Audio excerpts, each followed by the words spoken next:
আসসালামু আলাইকুম। আসেন একটা জিনিস দেখাই। ধরেন এটা হচ্ছে জাহান্নাম এবং এটা হচ্ছে জান্নাত, এবং আপনি এই সিচুয়েশনে আছেন।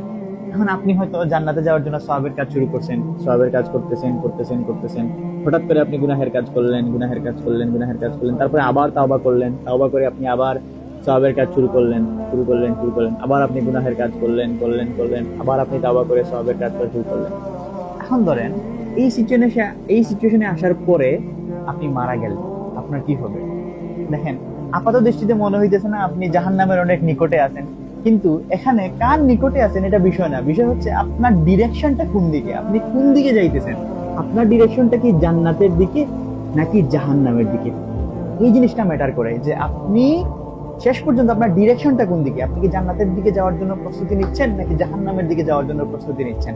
এখন এই জিনিসটা কেন দেখাইলাম, আমরা অনেকেই মনে করি যে আমরা হয়তো অনেক বেশি গুনাহের কাজ করে করে করে করে করে করে জাহান্নামের অনেক নিকটে চলে আসছি, এবং আমাদের মনে হয় ফেরার কোনো পথ নাই। কিন্তু আপনি যদি এই সিচুয়েশনে থাকার পরে তাওবা করেন এবং ফিরে আসেন, জাস্ট একটা ইউ টার্ন, আপনি যদি এই ইউ টার্নটা নেন এবং আপনার দিক যদি জাহান্নাম থেকে ফিরিয়ে জান্নাতের দিকে নিয়ে যাইতে পারেন, বুঝতেছেন কি হবে?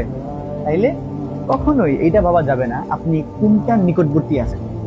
আপনি এমন তো সিচুয়েশন হইতে পারে আপনি অনেক সওয়াবের কাজ করতেছেন করতেছেন করতেছেন এবং লাস্ট মুহূর্তে এসে আপনি হয়তো ইউ টার্ন নিয়ে জাহান্নামে যাওয়ার জন্য যেসব কাজ করা লাগে আপনি সেগুলো করতেছেন, এবং এই সিচুয়েশনে আপনি মারা গেলেন।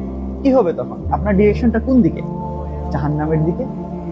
তাই যতক্ষণ আমাদের শ্বাস প্রশ্বাস বাকি আছে, বেঁচে আছে, উই হ্যাভ অপরচুনিটিস, আমাদের এই সুযোগটা আছে তাওবা করার, ক্ষমা চাওয়ার। আর আল্লাহ সুবহানাহু ওয়া তাআলা তো আমাদেরকে ক্ষমা করার জন্যই আছেন। তাই এই সুযোগটাকে কাজে লাগান, এখনই তওবা করেন, এখনই ফিরে আসেন আল্লাহ সুবহানাহু ওয়া তাআলার দিকে। আসসালামু আলাইকুম।